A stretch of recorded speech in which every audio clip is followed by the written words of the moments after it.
This is the big one, guys. Talk to any Sega fan and it's with mixed emotions whenever the Dreamcast comes up. A console so ahead of its time.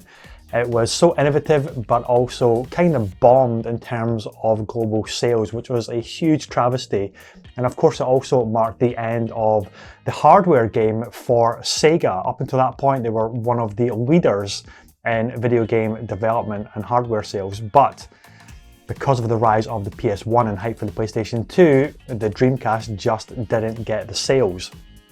So this brings us to our look at the next book in the read-only memory series on the Sega collected works. Now, this one I'm really looking forward to because on our last video we talked a little bit about and I gave a good overview of the Sega Mega Drive and Sega Genesis collected works book, and it was fantastic.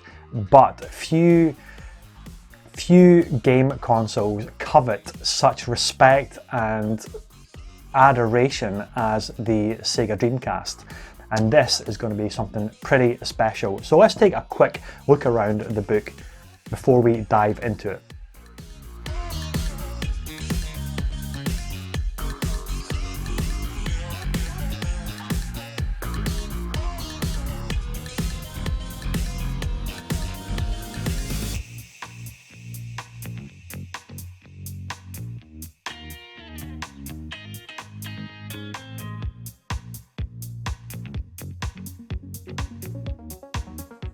So the first page you turn actually has a gatefold, and if I just spin this around and open it up for you, you can see the original pixel art for some of the most famous games. And what's interesting is this particular illustrations of these logos are what used to be presented on the VM units that were the little digital displays which would slot into the controller and would appear on the controller and would animate and do various different things. It's a beautiful touch to really set the scene of this book, and I just can't wait. So here we've got Virtua Cop 2, House of the Dead 2, Shenmue 2, Sonic Adventure, and Outrigger. So this book was narrated by Simon Parkin, and it has been broken up into several chapters, some of which the titles are just incredible. Check these out.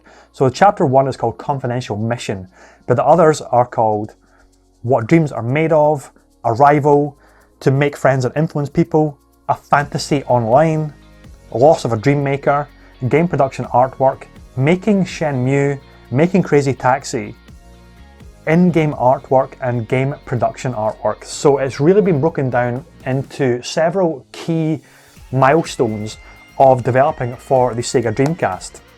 And again, just like with the 16-bit book that you can get from Read Only Memory, this one comes with some key schematics as well. So let's just hold that up to the camera so you can get a good look at it. And then I'll unfold this as well. And then you can see all of the diagrams, the original schematics for the production of the console. And this is the same for every single aspect of this. So even the VM units have a little blueprint schematic, and the controllers have it as well. It is an incredible piece of history that you can hold in your hands, and it is a worthy addition to any collector. I mean, look at this here. If we just skip through and see some of the concept art here, this is some characters, some concept arts from Jet Set Radio, one of my favorite games from the Dreamcast era. But that's not all. We even have some, I believe, that could be Virtua Fighter, possibly, I'm not too sure there. Some characters there. And we have some concept art from the Shenmue series of characters.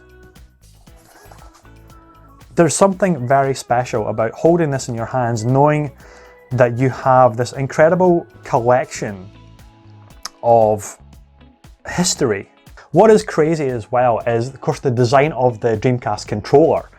And in this book, we actually have some illustrations of a potential product design of what the controller could look like. Some of them are super wacky. It's almost like the Nintendo school of controller designs at some point as well. Remember how crazy the N64 controller was, and some other abandoned concepts for that.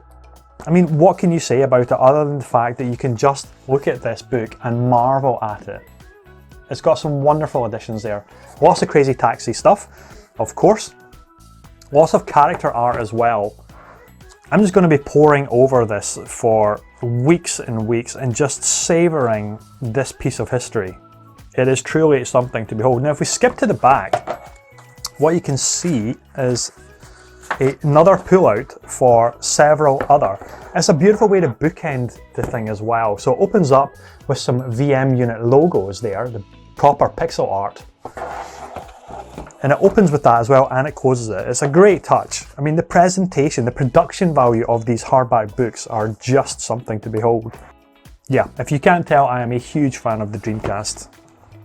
This is a section, as a graphic designer, is incredibly dear to my heart, and it's the actual in-game like symbols and icons and logos, and I love this part about video games and concept art books. So check these out. This is some of the graffiti and logos from Jet Set Radio and Crazy Taxi. If we flick over the page, look at that. Samba de Amigo, Phantasy Star Online, Virtua Fighter 3. Just these iconic idents that we used to get in our games. And it's even littered with some beautiful murals throughout.